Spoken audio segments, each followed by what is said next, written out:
कुछ लोग परमेश्वर की निकटता में, लेकिन ज्यादा संख्या में लोग काफी दूर हैं।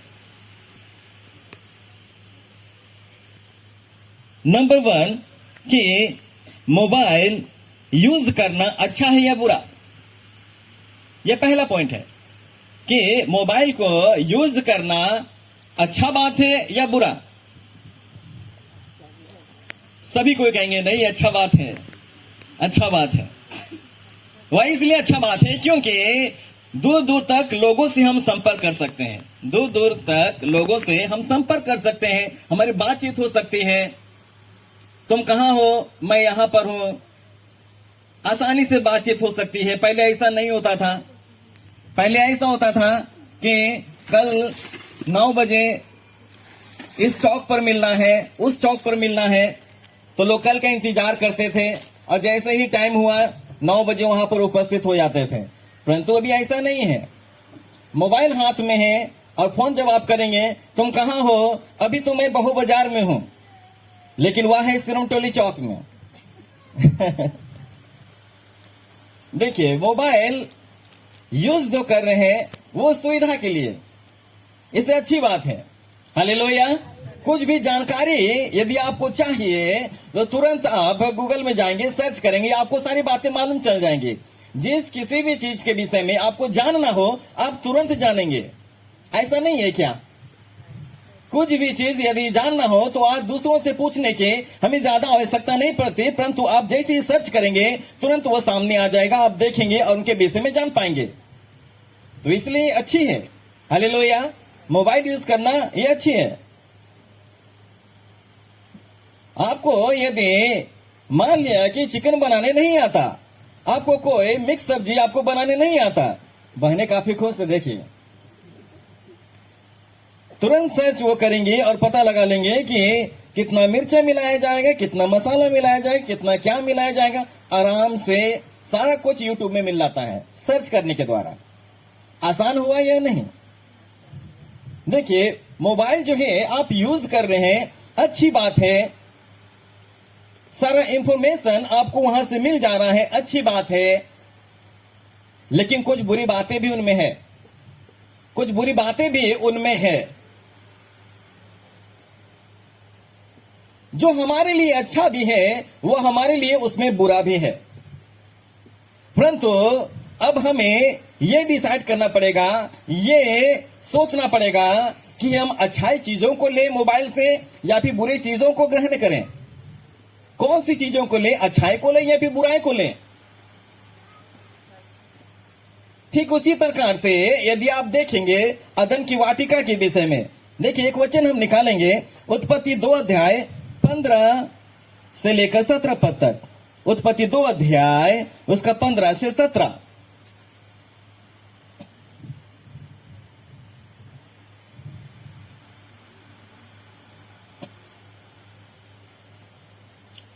आइए लोग पढ़ेंगे। तब यहोवा ने परमेश्वर आदम को लेकर अदन की वाटिका में रख दिया कि वह उसमें काम करे और उसकी रक्षा करे। और यहोवा परमेश्वर ने आदम को यह आज्ञा दी, तू वाटिका के सब वृक्षों का फल बिना खटके खा सकता है, पर भले और बुरे का ज्ञान का जो वृक्ष है उसका फल तू कभी न खाना, क्योंकि जिस दिन तू उसका फल खाएगा उसी दिन अवश्य मर जाएगा। कुछ समझ में आ रहा होगा? हालेलुया। इस वचन को पढ़ने से हमें कुछ जरूर समझ में आ रहा होगा, और ये समझ में आ रहा होगा कि अदन की वाटिका में परमेश्वर ने आदम और हवा को रखा और कहा कि इसकी रक्षा करना, और जो कुछ भी फल लगा हुआ है, जो भी खाना हो अपने पसंद के अनुसार तुम खाना।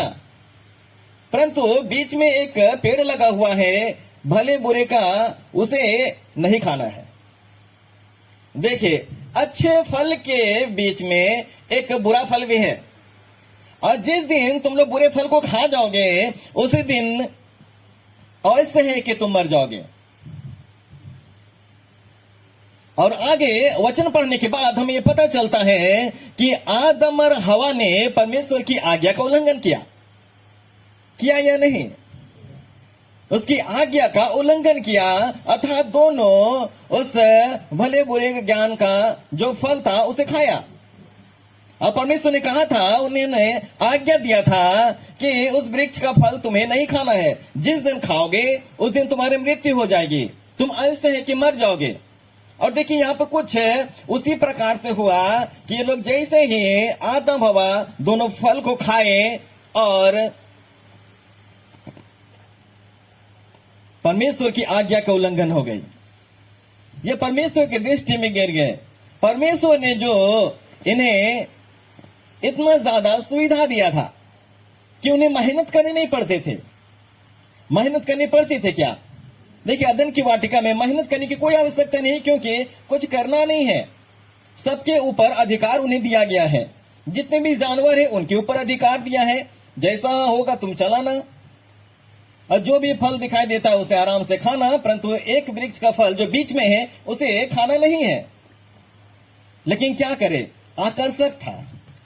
क्या करे, आकर्षक था, इतना ज्यादा आकर्षक था कि शैतान ने तुरंत ही हवा के मन में ये बात डाला कि देखो वह कितना आकर्षक है, कितना सुंदर है, यदि तुम उसे खा जाओगे तो परमेश्वर के तुल्य हो जाओगे।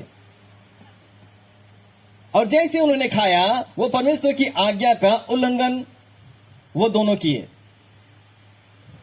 ठीक उसी प्रकार से मोबाइल भी जो है उसमें अच्छी चीजें भी हैं और बुरी चीजें भी हैं।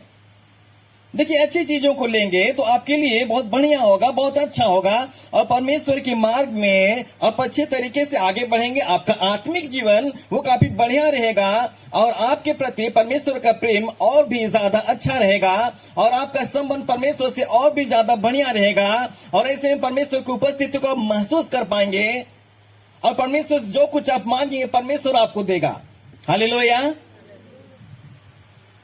और यदि मान लिया कि बुरी चीजों को मोबाइल से यदि हम ले रहे हो, बुरी चीजों को, तो इसका मतलब है कि परमेश्वर से आप काफी दूर चले जा रहे हैं, आप काफी दूर जा रहे हैं।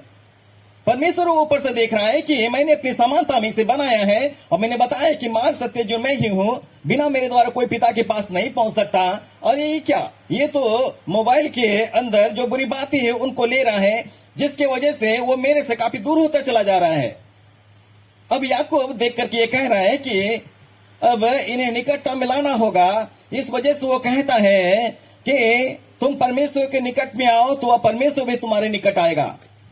लेकिन लोग परमेश्वर से अपनी दूरी खुद ब खुद वो बना रहे हैं, परंतु उन्हें मालूम नहीं कि मेरी दूरी परमेश्वर से बनती चली जा रही है।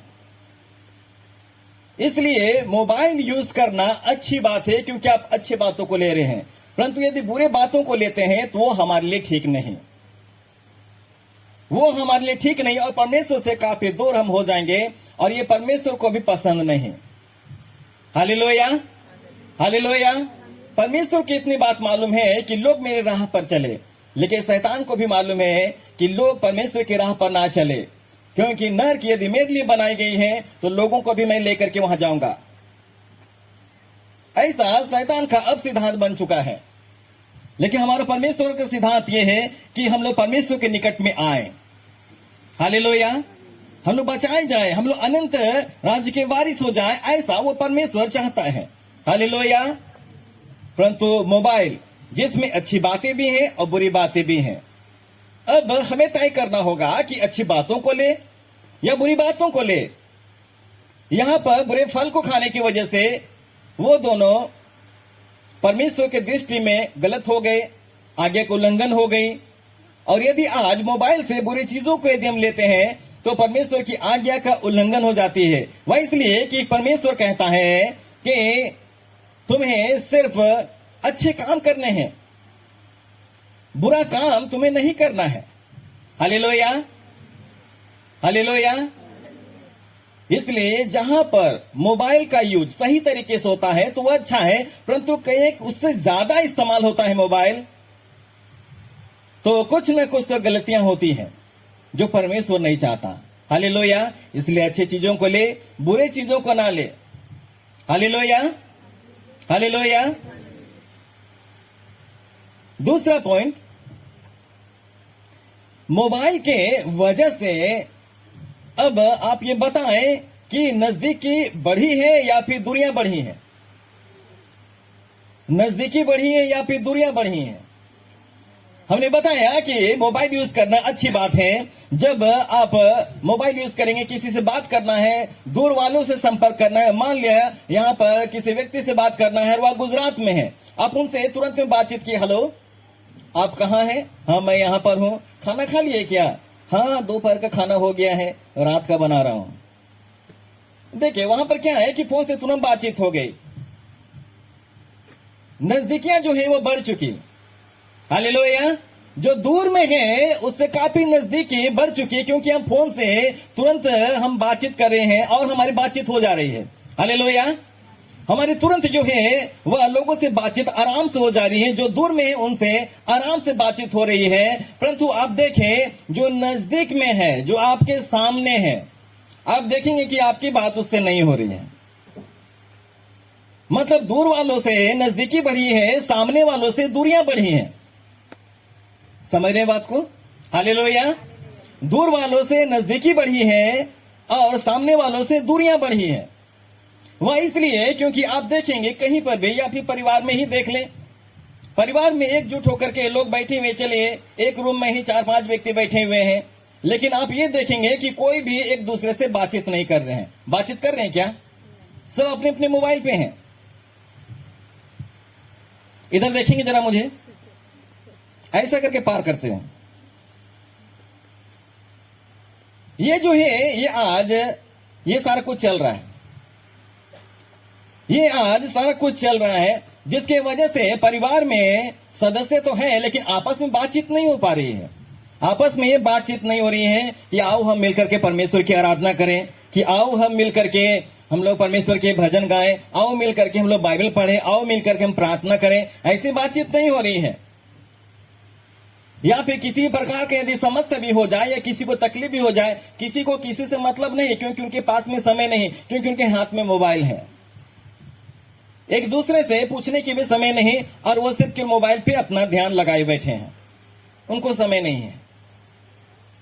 तो देखिए सामने रह करके सामने के लोगों से हमारी बातचीत नहीं हो रही है, परंतु दूर के लोगों से तुरंत बातचीत हो रही है। तो दूर के लोगों से नजदीकी बढ़ी है और सामने के लोगों से दूरियां बढ़ी है। कौन सी अच्छी बात है? कौन सी अच्छी बात है? अच्छी बात यह भी है कि आप दूर के लोगों से बातचीत करें, अच्छी बात है ये भी। हालेलुया।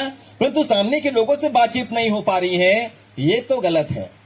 ये तो गलत है। जो मोबाइल परिवार के एक एक सदस्यों को अलग कर दिया है, मोबाइल परिवार के एक एक सदस्य को अलग कर दिया है। शैतान को मालूम है कि ये हमारा सबसे बड़ा हथियार और सबसे अच्छा हथियार है, और इससे मैं आज दुनिया पर आज आराम से कर रहा हूं, क्योंकि ये छोटा सा मोबाइल है लेकिन सब कुछ इसमें है। ये छोटा सा मोबाइल है लेकिन सब कुछ इसमें है। छोटा सा बच्चा क्या, बूढ़ा तक आज यूज कर रहा है। लोग नहीं कर रहे हैं क्या? सभी को आज मोबाइल यूज कर रहे हैं और सभी लोगों को ये बात मालूम है कि मोबाइल में बहुत सारा कुछ है। आज तो टीवी पे देखने की आवश्यकता नहीं, जो टीवी देखना है तो सब इसी में है। जो कुछ भी देखना हो तो सब मोबाइल में ही है। पॉकेट में डालो और चलो, पर्स में डालो और चलो। तो इस प्रकार से जो है आज काफी आसान हो चुका है, लेकिन दूरियां काफी बड़ी है। दूरियां काफी बढ़ी है और परमेश्वर नहीं चाहता है कि दूरी तुम लोग आपस में बढ़ाओ। हालेलुया। न आपस में दूरी को बढ़ाना है और न परमेश्वर से दूरी अपने आप को बनाना है। हालेलुया। परमेश्वर तो यह कहता है कि दूरी बनाओगे तो जब तुम्हारे परिवार में तकलीफ और समस्या आएगा तो प्रार्थना का बातचीत कैसी होगी? कौन किसके लिए प्रार्थना करेगा? जबकि मैं तो कहता हूं वचन के अनुसार यूहन्ना 16:24 में कि अब तक तुमने मेरे नाम से कुछ नहीं मांगा, मांग के तुम्हारा आनंद पूरी हो जाए। अब ऐसा किसने कहा? परमेश्वर ने। यूहन्ना 16:24 में अब तक तुमने मेरे नाम से कुछ नहीं मांगा, मांग कि तुम्हारा आनंद पूरी हो जाए। अब परमेश्वर कह दिया है अब हम ये देख रहे हैं कि परिवार में तकलीफें और समस्याएं बढ़ी हुई दिखाई दे रही हैं, परंतु अब प्रार्थना की आवश्यकता है। अब आप बताएं कि एकजुट कैसे करेंगे। उस घड़ी एकजुट कर पाना वो काफी मुश्किल लगता है। वह इसलिए क्योंकि किसी को भी आप कहेंगे उस घड़ी की और प्रार्थना के लिए, प्रार्थना में बैठना है, समस्या के लिए प्रार्थना करना है, नहीं हमारे पास में समय नहीं है, नहीं हमारे पास में समय नहीं है। लेकिन मोबाइल देखने और मोबाइल से बातचीत करने का पूरा पूरा समय है, उसमें कैसे समय चला जाएगा वो किसी को भी पता नहीं। पता चलता है क्या समय कैसे निकल जाएगा? 1 घंटा वो पता नहीं चलेगा, परंतु प्रार्थना करेंगे तो आधा घंटा भी पार नहीं होगा। आप पार करना चाहेंगे लेकिन लगेगा कि आधा घंटा बहुत देर तक लगता है, बैठ गए प्रार्थना में। चलिए जैसे तैसे आप लोगों को इकट्ठा कर लेंगे प्रार्थना में, लेकिन प्रार्थना में जैसा मन लगाना चाहिए वैसा नहीं लगेगा। लेकिन परिवार के एक व्यक्ति को एक बात जानने की आवश्यकता है कि मोबाइल हमें जब यूज करना है तो सही तरीके से यूज करना है। हालेलुया। अगर एक व्यक्ति परिवार में यदि समझ जाए कि मोबाइल का किस तरीके से यूज करना है तो वह सही तरीके से यूज करेंगे, जिसके वजह से परिवार में सुख, शांति और परमेश्वर की उपस्थिति ठहरेगी। हालेलुया। अन्यथा जो है परमेश्वर की उपस्थिति काफी दूर हो जाती है, क्योंकि एकजुट हम नहीं हो पाते और प्रार्थना नहीं होती। जब पतरस बंदी गृह में था तो मंडली उनके लिए लौ लगाकर प्रार्थना कर रहे थे, जबकि राजा के द्वारा ऐसे आज्ञा निकले थे कि उसे पतरस को वह पकड़कर बंदी गृह में डाल दिया गया, और ऐसा कुछ सोच पर भी नहीं था कि उसे वहां से निकाल ले पाए। लेकिन अब देखिए मंडली को यह बात मालूम थी कि हमारा परमेश्वर सच और महान है। वो प्रार्थना करने लगी, लौ लगाकर प्रार्थना करने लगी कि परमेश्वर अब अद्भुत परमेश्वर है। प्रभु यीशु मसीह आप पतरस को किसी भी तरह से आप ले आए। लेकिन राजा तो जानबूझ करके उसे बंदीगिरी में डलवाया था, फिर भी प्रार्थना चल रही है। प्रार्थना ये चल रही है कि परमेश्वर आप किसी भी तरह से उन्हें बाहर ले आए, जबकि ये जानबूझ करके पतरस को बंदीगिरी में डाला गया है। लेकिन देखिए मंडली को मालूम है कि हमें विश्वास के साथ प्रार्थना करना है, क्योंकि विश्वास से जो प्रार्थना करें उनकी प्रार्थना सुनी जाएगी। और लोग बड़ी विश्वास से यीशु से प्रार्थना कर रहे हैं। और देखिए पतरस को बंदीगृह से परमेश्वर ने निकाला। Hallelujah, hallelujah. निकाला या नहीं? अब देखिए एकजुट की प्रार्थना को परमेश्वर ने सुना। एकजुट की प्रार्थना को परमेश्वर ने सुना रही है क्या? एक लोग प्रार्थना करते तो वो बात अलग है, परंतु पूरी मंडली, पूरे लोग, एक लोग बैठ करके मेरी ओर निहार रहे हैं और मुझसे प्रार्थना कर रहे हैं, तो मुझे उनके जीवन में काम करना चाहिए। पतरस को अब निकाल लेकर के आना है मुझे। और उन्हें पतरस को निकाला क्योंकि सब लोगों ने प्रार्थना की। हालेलुया।